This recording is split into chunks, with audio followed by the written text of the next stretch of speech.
Hello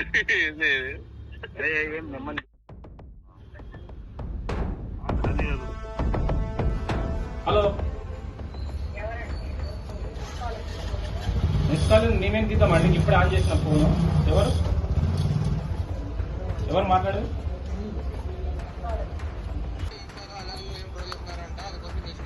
ఎవరు troll చేస్తుండ్రు?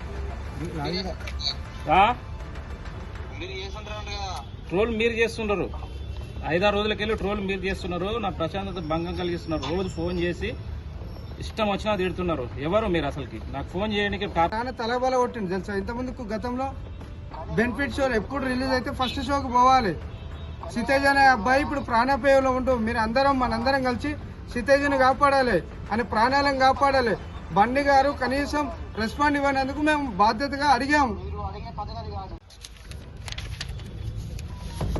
International calls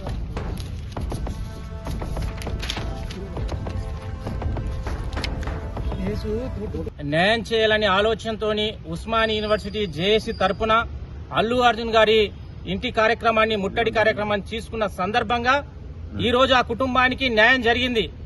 December 4న సంఘటన జరిగితే దాదాపు 26-27 వరకు ఇట్లా స్పందన లేదు. మేము పోరాటం చేసిన ఫలితంగానే 2 కోట్లు వచ్చినాయని ఒక అక్కుసతోని. ఎందుకంటే రెండు రాష్ట్ర ప్రభుత్వాలు చేసిన ఇట్లా ప్రయోజనం లేదు. ఉస్మానియా విద్యార్థులు పోరాటం చేసిండ్రు, నా ఇజ్జత్ తీసిండ్రు. దేశంలో నేను పేద స్టార్ని అని గొప్ప విర్రవీగలి ఏదైతే గొప్పగా చెప్పుకున్న అల్లు అర్జున్ కి మంట మండినట్లున్నది. ఉస్మానియా విద్యార్థులు నా తలను దించిండ్రు.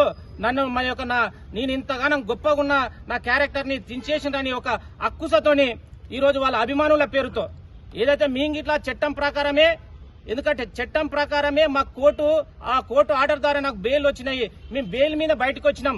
నువ్వు ఇట్లా మధ్యంతర బెయిల్తోనే బయటకు వచ్చినావు. మేము చట్టపరకంగా మేము ఏం వ్యతిరేకంగా చేయలే. మీరు వ్యతిరేకంగా చేయనప్పుడు మీరు అన్యాయం జరిగినప్పుడు మీ అభిమానుల మరి గుండాల వాళ్ళు ఫోన్ చేసి డైరెక్ట్ అరే లంజా కొడుక ఎట్లా తిడతావు మా యొక్క అల్లు అర్జున్ ని, నువ్వెక్కడున్నా నేను చంపేస్తాం, నీ అడ్రస్ చెప్పరా అని మాట్లాడుతున్నాం. అరే మేము భయపడడానికి మేము అల్లాటప్పగలం కానీ చట్టం ప్రకారం చట్టానికి ఈ వాస్తవాలు చెప్పాలని ఆలోచనతో మీరు పోలీస్ స్టేషన్ కి రావడం జరిగింది. అల్లు అర్జున్ మేము కనీసం 15 మంది వస్తే నేను తట్టుకోలేకపోతున్నావు, జీర్ణించుకోలేకపోతున్నావు. ఉస్మానియా యూనివర్సిటీ ఉన్నటువంటి 8,000 మంది విద్యార్థులు, తెలంగాణలో ఉన్నటువంటి 30 లక్షల మంది విద్యార్థులు నీ ఇంటి ముట్టడి చేస్తే ఎట్లుంటుంది పరిస్థితి? నువ్వు పెద్ద హీరో కాదు, నువ్వు జీరో అని ప్రపంచానికి తెలిసిపోయింది. ఇప్పటికైనా ఒళ్ళు దగ్గర పెట్టుకుని మాట్లాడు. కనీసం నీ అభిమానుల పేరుతో ఎవరితో బెదిరింపులు చేస్తున్నారో వాళ్ళని చట్ట ప్రకారంగా చర్యలు తీసుకునే విధంగా చట్టానికి అనుగుణంగా మేము పనిచేస్తాము. ఒక చదువుకున్న మేధావులుగా, పిహెచ్డి స్కాలర్ గా నీకు చదువు జ్ఞానం ఉంటే నీ పూరంబోగాలకు చెప్పు. లేని పక్షంలో నీవు ఈరోజు 1500 మంది అన్నావు కదా, ఎన్ని వేల మందితో ముట్టడి కార్యక్రమం చేసుకున్న బిడ్డ ఇప్పటికైనా ఆలోచన చెయ్యి. నీలాంటి చిల్లర కొడుకులు ఎంత మంది తిట్టించినా మాకేం కాదు, మా ఇంటికి ఇట్లా ఏం కాదు. బట్ చట్టాన్ని గౌరవించాలి. చట్టం పరిధిలో అందరం సమానమే. నువ్వు పెద్ద హీరో ఉండొచ్చు, మేము సామాన్యులు ఉండొచ్చు, కానీ ఒక పేద బిడ్డకు న్యాయం విషయంలో మేము ఖచ్చితంగా న్యాయం చేసినామని ఒక సాటిస్ఫాక్షన్ ఉంది. మీరు ఎన్ని కార్యక్రమాలు చేసినా మేము తట్టుకుంటాం, నిలబడతాం.